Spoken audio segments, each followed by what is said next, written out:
Alright, before the video starts, I wanted to say I'm sorry for not making any Christmas videos. You know, I just kept putting it off, and eventually Christmas came, and then just like that, it was gone.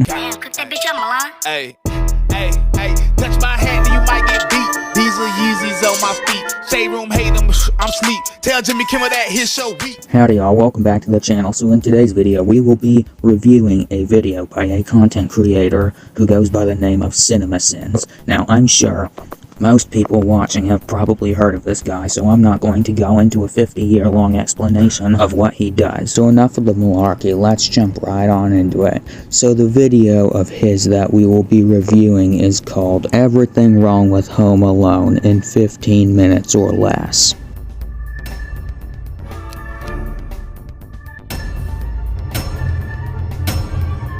Why does the cartoon version of the house and the logo look so different from the actual house? Because the cartoon version is far more recognizable as a house. If they drew the actual house in cartoon form, people wouldn't know what in the name it was. Why yes, this obviously well-off family with 1,600 kids has overdone it on the Christmas lights. Thanks for noticing. Yes, they have overdone it with the Christmas lights. And how exactly is that a problem with the movie? All kids, no parents. Probably a fancy orphanage. Harry forgets that he just saw a full-fledged adult walk by and ignore him 2 minutes ago. It was a joke. If he has something to drink, he's gonna wet the bed. Everyone is giving this poor kid a massive amount of motivation to wish to spend Christmas alone. Kevin is the main character. We're supposed to sympathize with him. And how are we supposed to do that if he has no motivation to want to spend Christmas by himself? This is an orgy of evidence that this is a boy's room from the 90s. Michael Jordan poster? Check. Random sports equipment placed perfectly on shelf? Got it. Poster of Bikini Babe? Definitely. Time of your life board game? You bet. Wait. OMG. A movie that was released in the 1990s looks like it took place in the 1990s. OMG. How come the cops don't arrest him?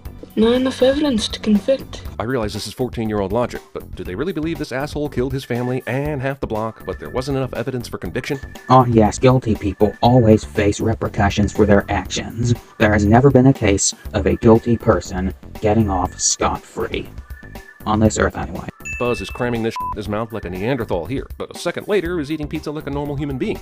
You know, there's a difference between mistakes in a movie and then actual problems with a movie. Yeah, it's a dick move for Kevin to tackle Buzz, but why the hell would they leave the tickets and passports out on the counter right next to all the milk? Because they didn't expect the milk to get spilled. Even though Kevin's dad is concerned about the safety of the plane tickets, he immediately discards one of the tickets that just happens to be Kevin's. It was an accident, you moron. Pee all over me. Fine. We'll put him somewhere else. Kevin's last-ditch attempt to avoid being peed on is the main reason he's forgotten in the morning. Yes, it is. This clock literally has battery backup written on it, but goes off immediately when the power is knocked out. Yeah, that's a good point. Okay, I'm willing to believe the power outage would have led the parents to oversleep, but there are 15 people in this house. Not one of them is a light sleeper or an early riser. Yeah, none of them are. Did you count heads? Yes, she did. Instead of counting faces, she counted heads, leading to this entire movie's events. Didn't he just say the main reason Kevin got left behind was because Kevin's mother decided to put Fuller somewhere else? Pee all over me. Fine. We'll put him somewhere else. Kevin's last-ditch attempt to avoid being peed on is the main reason he's forgotten in the morning. But now it's all of a sudden the lady's fault. Future psychopath Kevin McAllister stages a mass execution of beloved sports figures. How in his creation is that a problem with the film? If anything, it's setting up his character so that his psychopathic nature doesn't come off as a surprise. What else could we be forgetting? Kevin's mom gets a lot of blame for being a crappy parent, which is fair, but let's not forget his dad. Kevin's dad is barely in the movie, so people just ignore him. Okay, there's no way in hell that Kevin would be able to get from the top of the stairs and out the front door without stopping at the bottom of the staircase, because he would just hit the floor.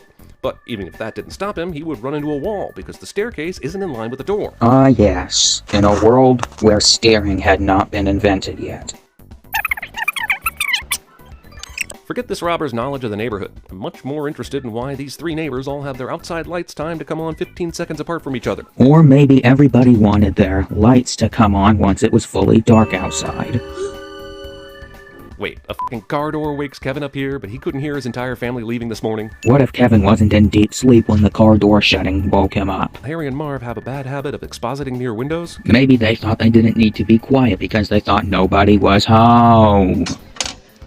American woman steps off plane in Paris and puts American coin into payphone, and guess what? It works. It's almost as if the airport expects citizens of multiple different countries to be there. If old man Marley was out and about, since he lives next door, shouldn't he have seen Harry and Marv just a few minutes ago? Maybe he came to warn Kevin about Harry and Marv. We eventually know Marley's a nice guy and all, but for now he'll just stand there in silence, terrifying a young boy. Maybe old man Marley was genuinely confused at what Kevin was frightened about. If the phone lines are down in their neighborhood, how was Leslie able to get to their answering machines? Because the phone lines were fixed because Kevin was able to order a pizza and call the cops later on in the film. Kevin had no idea when Harry and Marv would be back, right? So he's been puppeteering this Christmas party all night in anticipation of their arrival? Yes, he was. I don't care how mad I was, I'd talk to my dad, especially around the holidays. Except for that time that I wished my entire family away. It's almost as if he didn't mean what he said when he said he wished his family would disappear. Sure, but you could also just call the cops as soon as the robbers show up. Yes, but the film established that after Kevin stole the toothbrush, he thought he was a criminal, which technically he was. So why would a criminal call the cops? Water is poured on the sidewalk, but Kevin is out here in just a sweater, so it's highly unlikely this would freeze in time for Harry and Marv to show up. It is cold enough for the water to freeze. Kevin is just dealing with the cold because he knows this trap won't take too long to set up. Meanwhile, in this scene, Kevin is wearing a coat because this trap would take longer to set up, implying that it is cold enough for the water to freeze. Why do the McAllisters have a doggy door? What if they had a dog that passed away before the film started? There's no mention of a dog or cat throughout this entire movie. Because mentioning it wouldn't be relevant to the story. Now, why do the McAllisters have an antique blowtorch? Why wouldn't they? How long does it take these cops to respond? A long time. Wait, you're telling me he cleaned up everything from last night's rampage? Yep, he did clean it all up. No micro machines, feathers, paint cans, or broken Christmas ornaments anywhere? Nope.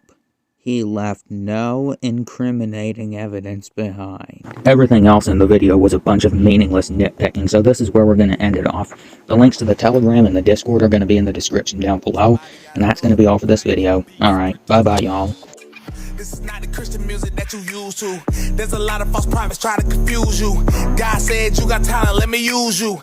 Give yourself to the Lord, become a new you.